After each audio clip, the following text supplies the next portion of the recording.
내가 왜 이제야 이런 생각을 했을까? 퇴직 후 시간이 생기면 인생이 여유로워질 줄 알았다. 그러나 현실은 정반대였다.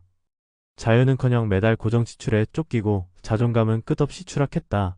은퇴를 준비하지 못한 채 맞이한 노후는 생각보다 훨씬 잔혹했다. 불과 몇 년 전까지만 해도 잘 다니던 직장이 있었고 번듯한 명함도 있었다. 하지만 이제는 일을 구하려 해도 나이와 경력이 걸림돌로 작용했다. 수입은 줄었고 지출은 그대로인데 갈 길은 막막했다. 그렇게 늦었다고 느낀 순간 사람들은 자포자기하거나 현실에 매몰된다. 그러나 포기한 그 시점이야말로 반전의 시작이 될 수 있다. 단 1년만이라도 전략적으로 움직인다면 지금보다 나은 삶을 만들 수 있다. 중요한 건 지금이다. 지금 시작하면 늦지 않다. 그리고 이 뒤집기는 실제로 가능하다는 점에서 더 의미가 있다. 첫 번째 사례는 서울 강서구에 거주하는 박재성 씨의 이야기다. 그는 58세에 퇴직했다. 마지막 월급을 받던 날 허탈함이 밀려왔다. 회사가 정년을 보장하지 않았기에 퇴직은 예고된 일이었지만 막상 탁 치고 보니 두려움이 컸다.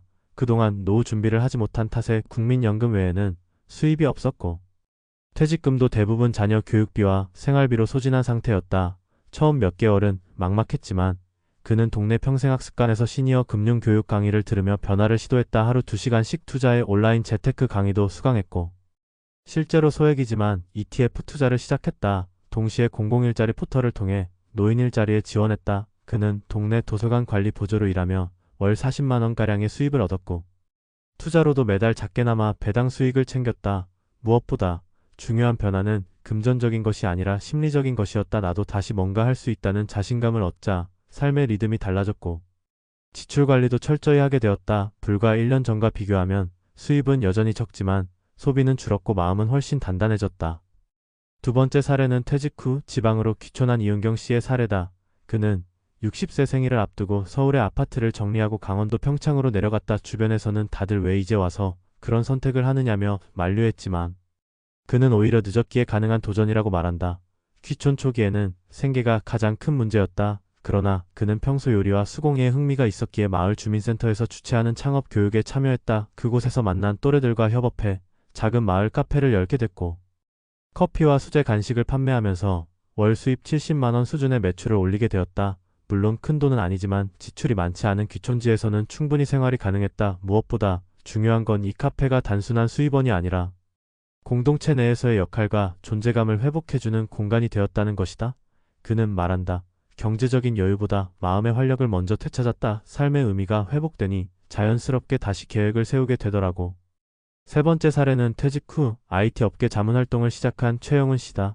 62세에 정리해고를 당한 그는 처음엔 억울하고 허탈했다. 하지만 그간의 경험을 되짚어보며 자신에게 여전히 시장성이 있다는 걸 깨달았다. 그는 링크드인과 구인구직 플랫폼에 자신의 경력과 기술을 정리해 올렸고 프리랜서 자문활동을 시작했다. 처음에는 반응이 없었지만 몇 달 후 작은 스타트업에서의 멘토링 요청이 들어왔고 그 경험이 다른 계약으로 이어지며 점차 일거리가 생겼다. 그는 매주 2개 기업과의 온라인 회의에 참여하고 문서 자문 작업을 병행하며 월 100만원가량의 부수입을 창출하고 있다. 중요한 건 이 모든 일이 집에서 온라인으로 가능하다는 점이었다. 과거처럼 매일 출근하지 않아도 자신만의 방식으로 수입을 만들 수 있다는 사실은 그의 자존감을 지켜주는 데 큰 역할을 했다.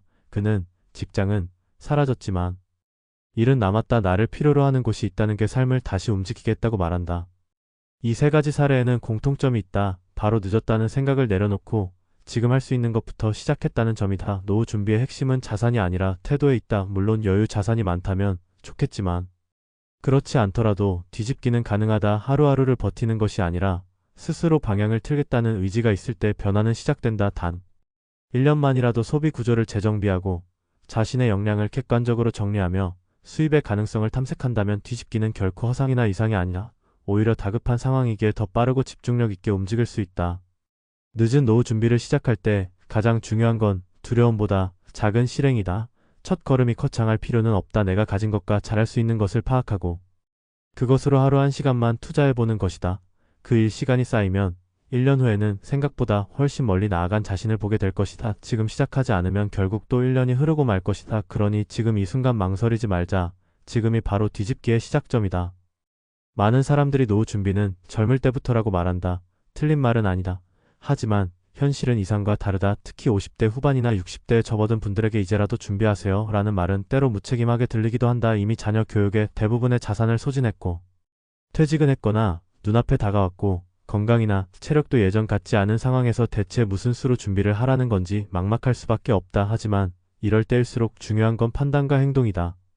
지금 이 시점에서 가장 먼저 해야 할 일은 차책이 아니라 현실 파악이다. 지금 내게 남아있는 자산은 무엇인지 정확히 정리하고 앞으로 내가 감당해야 할 최소한의 생활비가 얼마나 되는지 구체적인 수치로 계산해보는 것이 시작이다. 누가 대신해줄 수 없는 작업이고 가장 기초적이지만 이걸 하지 않으면 아무 계획도 세울 수 없다.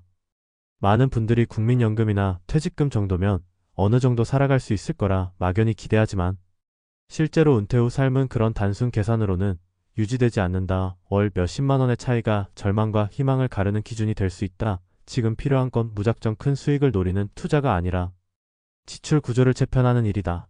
예를 들어 월 200만 원이 필요했던 생활비를 150만 원으로 줄이는 것만으로도 전체적인 노후 전략은 완전히 달라질 수 있다.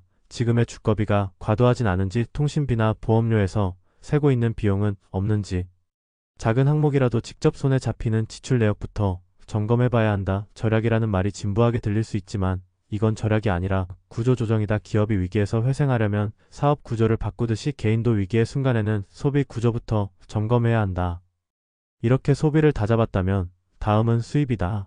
이 시점에서 중요한 건 정규직이라는 형태에 집착하지 않는 거다. 많은 분들이 퇴직 이후에도 정규직 일자리를 찾으려다 지치고 결국 자존감만 잃는 경우가 많다. 이제는 방식이 달라져야 한다.